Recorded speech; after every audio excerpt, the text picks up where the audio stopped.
Hey guys, Dr. Snellgrove here, just recording a quick video description of our essay 3 for the integrated reading and writing class. And so this essay, I feel like it's good news. Some of y'all might think it's bad news, but this is basically the essay where you have the most control over what you are writing about. So if you look at the description on Canvas here, what it's saying is you need to pick one side on some kind of controversial issue. And there's a website you can use for this if you want to. You're not limited to the subjects on there, but procon.org has a lot of good stuff. But you take a side on any kind of controversial issue. Should Florida legalize recreational marijuana? Should college be free? Should teachers get rid of homework? Believe it or not, all of those are on procon.org. But you are taking a side on a controversial issue, and then you are just backing the rest of the essay is just arguing why this is the case. So this is an argumentative essay in the most direct and truest sense, whereas I'm putting forth an argument like Florida needs to legalize recreational marijuana. And then it's like, okay, I have to imagine, as I always tell you to imagine, I would have to imagine an audience that's a little bit on the fence. They could go one way, they could go another. So I have to find a way to convince them. So if my own thesis is that Florida needs to legalize recreational marijuana, then every paragraph is going to be another reason why. And so you can, this is not the only way to start your paragraphs, but you can start paragraphs off with things like the first reason Florida should legalize recreational marijuana is. The second reason Florida should legalize recreational marijuana is. And you would walk through the different benefits, right? The idea that my first paragraph might be about how much money the state could make by legalizing it and taxing it. My second paragraph might be about how it will be easier to research the benefits of medical marijuana if recreational marijuana is legalized, and so on and so forth. So anyway, again, you get to pick your topic. That's the whole point. You are picking your side of a controversial issue, and you are arguing in order to try to persuade the reader that you are correct. Now, you don't have to persuade me.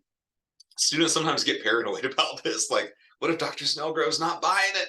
And I always tell you, like, you're technically writing the paper for an audience of default, like college freshmen. And so with that kind of audience in mind, I don't look at it like, did you convince me? But like, would you have convinced, a few of them, maybe half of them? That's what we're looking for you to do. All right.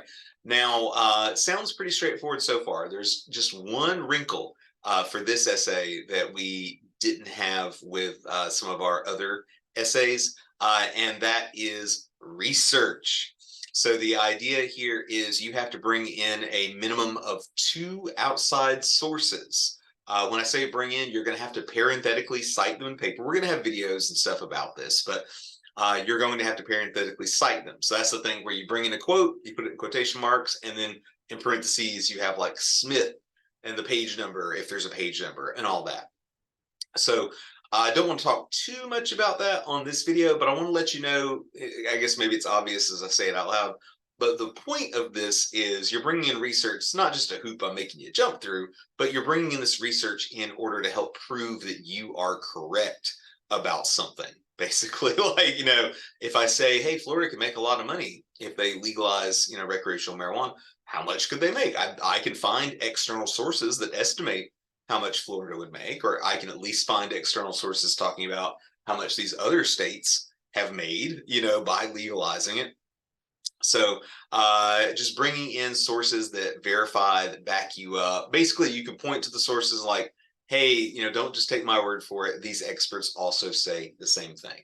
So your sources, again, we're going to have a video on this. Your sources will have to have a works cited page, because that's the reason you can get away with having something like quote, then parentheses Smith.